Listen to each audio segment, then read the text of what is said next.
Kõik algas Elena ostetud metsamajast, sügaval looduse keskel, eemal argipäeva kärast.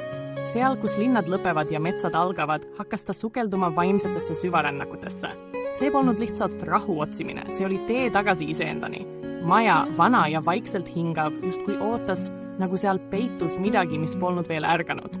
Elena jalutas mööda sammaldunud rada, kuulas vaikust ja vaikus vastas. Ta polnud kunagi varem olnud nii üksi ja samas nii kohal. Samas, kui uus algus võttis kuju, lõpetas oma loo keegi, kes oli alati olnud tagasihoidlikult kohal. Naabrimees Volli, Agne jaoks kui vaikne maamärk, lahkus maisest maailmast. Tema poeg Alex tuli korraks tagasi, kuid jäi kaugeks. Ta ei jäänud, aga Volli lahkumine jättis vaikse joonena mälestuse, mis jäi helisema. See oli elu üks neist hetkest, kus aeg näib seistavat. Kõik ei kuku korraga, aga midagi nihkub. Nagu maja nurgakivi, mis annab järele ja sa veel ei tea, milline sein nihkuma hakkab.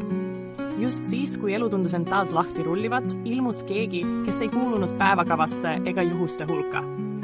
Matilda, naine, kelle silmad ei rääkinud palju, aga nägid sügavale. Ta ei tulnud küsimusi esitama, vaid vastuseid kuulama.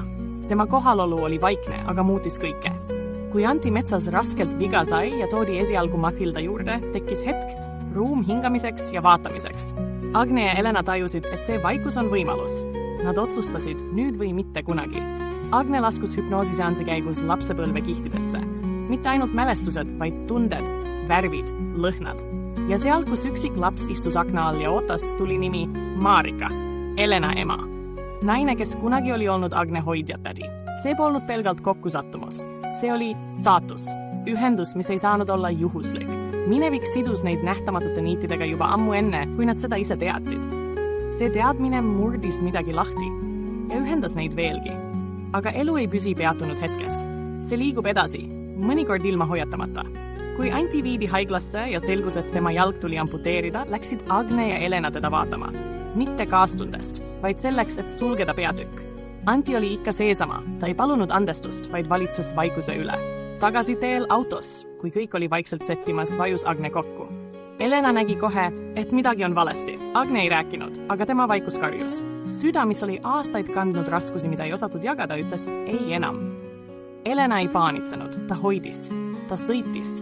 Ta palus vaikuses, et Agne jääks, et ta saaks tagasi tulla. Ja ta tuli, aeglalt, vaikselt, aga tagasi. Matilda oli seda teadnud, mitte öelnud, aga tajunud. Vaikus püsis vaid mõne päeva, siis kostus koputus. Anti ilmus Elena uksele. Võta mind enda juurde, ütles ta. Elena vaikis hetke ja ütles ei. Anti naeratas, mitte soojalt, vaid külma servaga. Sa kahetsed seda veel, ütles ta ja lahkus. Mõni päev hiljem tõusis suits. Elena metsamaja, see vaikuse paik, see isiklik altar oli leekides. Anti oli teinud, mida lubas, aga tuli ei saa põletada seda, mida süda on tundnud. Põles puit, mitte see, mis loodi seal sees. Agne tuli koju. Elena jäi tema kõrvale. Elutoa valgus oli pehme nagu uus algus.